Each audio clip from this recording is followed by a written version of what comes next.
तेजस्वी को सीएम बनाने के लिए शाहाबाद की जनता और नौजवान व्याकुल है जी। और हमें उम्मीद नहीं, पूरी विश्वास है कि 2025 का चुनाव जो होगा उसमें तेजस्वी के पक्ष में चुनाव जाएगा। कुशवाहा तो भी हम लोग हरवाए, राजकुमार सिंह भी हारे, मिथिलेश तिवारी भी हारे, चारों के चारों सीट महागठबंधन की झोली में डाला गया। नीतीश जी एकदम सुस्त हो रहे हैं, अस्वस्थ हैं, शासन भी नहीं चल रहा है। स्वर्ण आयोग का 2009 में आशा देवी जब विधानसभा के मेंबर थी तो पहली बार विधानसभा में क्वेश्चन उठाए थे नीतीश जी के सामने। यदि सम्मान मिला तो राजपूत वोट बहुतायत मामला में आरजेडी तरफ घूमेगा। इसलिए राघवेंद्र सिंह से यदि आशा देवी चुनाव लड़ती है यदि महागठबंधन से, तो लड़ाई नहीं रह जाएगी, वन साइडेड चुनाव जाएगा। और भोजपुर जिला ने 22 के 22 शाहाबाद में सीट महागठबंधन में आएगा, पूरा सफाया हो जाएगा। सफाया हो जाएगा। मोदी जी भी आए थे, लेकिन मोदी जी आए थे तो मोदी जी उस भीड़ को देखे, उत्साहित हुए। भीड़ में कोई उत्साह नहीं था, बुलाए अपने आदमी, पता चलता था कि आदमी अपने मन से नहीं लाया गया। आज तेजस्वी जी को हम लोग देख रहे हैं कि उनके मन में है नहीं हम बिहार बदले, बिहार के नौजवानों को रोजगार दें, तो हम लोग उनकी तरफ झुकाव बढ़ी है।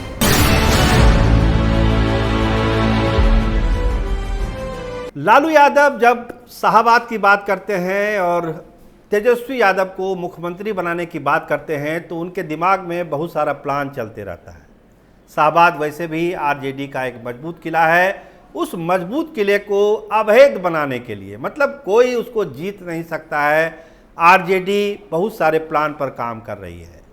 और उस प्लान का एक हिस्सा आज हम आपको बताएंगे कि उस प्लान का एक पार्ट, एक बड़ा खिलाड़ी कौन है जो आरजेडी को शाहाबाद में, देखिए 22 सीटें दांव पे लगी हुई है शाहाबाद की, और उस 22 सीटों पर कैसे एनडीए का सफाया हो, तेजस्वी यादव और लालू यादव की टीम लगातार इस पर काम कर रही है।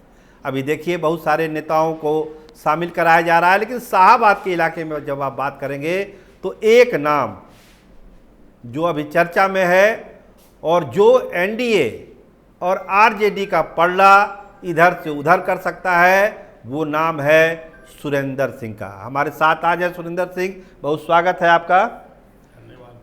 तो देखिए सुरेंद्र सिंह क्या है पहले थोड़ा सा जानिए।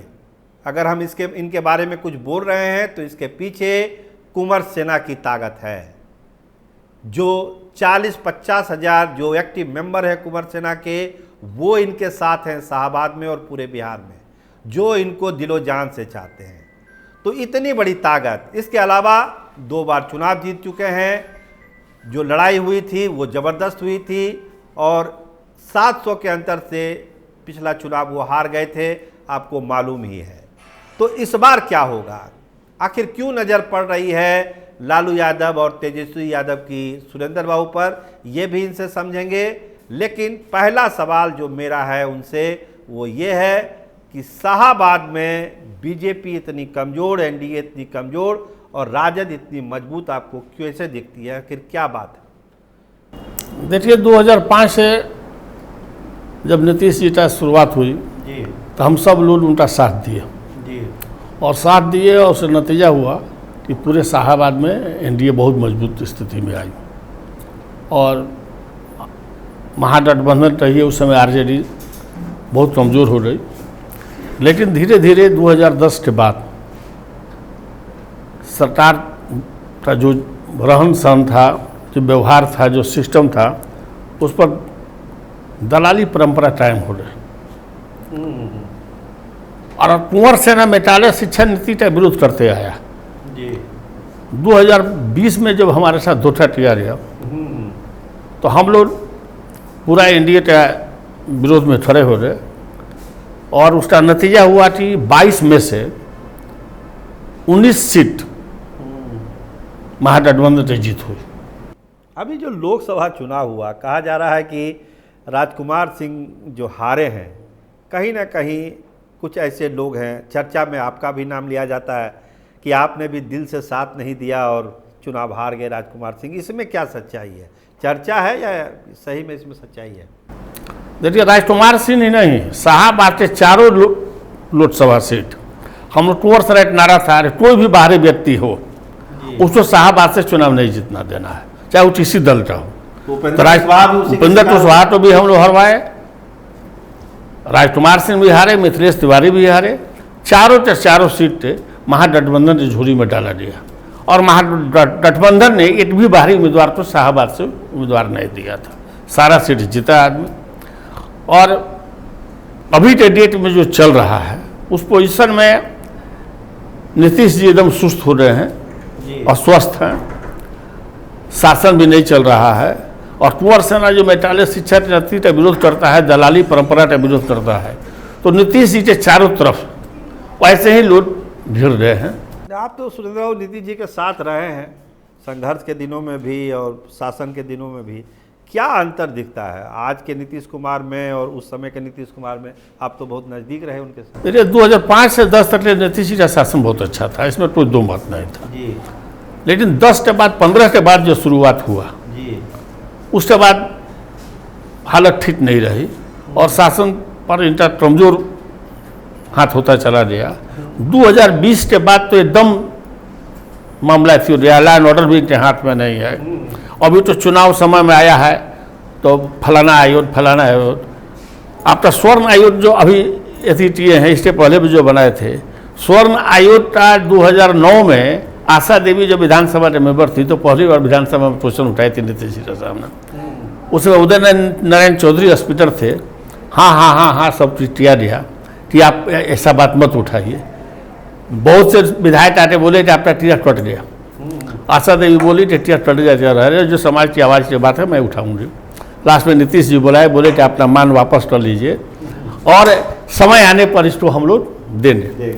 आज उन्होंने दिया भी इसका, बाकी अभी भी जो जितना भी आयोग है ये ओनली सिंबॉलिक रूप में है, कोई इसका त्रासधार नहीं है। थोड़ा सा आयोग से हम हटते हैं, सीधा चल जाते हैं आपके चुनाव क्षेत्र बड़हरा में, जहाँ का आप वहाँ से चुनाव जीते भी हैं।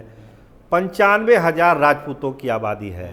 कहा जाता है, एक आम परसेप्शन है कि राजपूत एनडीए को वोट करते हैं और आप तो दूसरे पार्टी, लालू की नज़र आप पर है, तेजस्वी की नज़र आप पर है।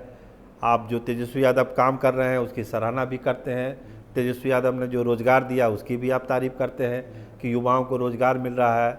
तो जो राजपूत वोटर है, तो क्या लगता है कि आपके जाने के बाद वो जो वोटर जो एनडीए के साथ था वो आपके साथ चला आएगा? देखिए, नौजवानों का झुकाव तेजस्वी जी की तरफ है जी। यदि महागठबंधन या तेजस्वी यादव जी हल्का भी इशारा करे और जो उनका आवाज़ भी आ रहा है, जो उसका सिस्टम जो दिखाई पड़ रहा है A to Z का, वो देखने से बात पता चलता है कि यदि सम्मान मिला तो राजपूत वोट बहुतायत मामला में आरजेडी तरफ घूमेगा। मतलब ये पूरे बिहार के कंटेक्स्ट में बोल रहे हैं कि बड़हरा के कंटेक्स्ट में आप बात कर रहे हैं? नहीं, हम पूरे बिहार के कॉन्सेप्ट में बोल रहे हैं। और शाहबाद में तो पूरी तो पार्लियामेंट चुनाव में देख लीजिए, अभी पार्लियामेंट चुनाव हुआ, चाहे बक्सर को उठा लीजिए, चाहे आरा को उठा लीजिए, चाहे आपका विक्रमगंज को उठा लीजिए, चाहे आपका तैमूर को उठा लीजिए, चारों सीट पर देख लीजिए। यदि राजपूत का वोट नहीं बदला रहता तो आरके सिंह भी चुनाव नहीं हारते।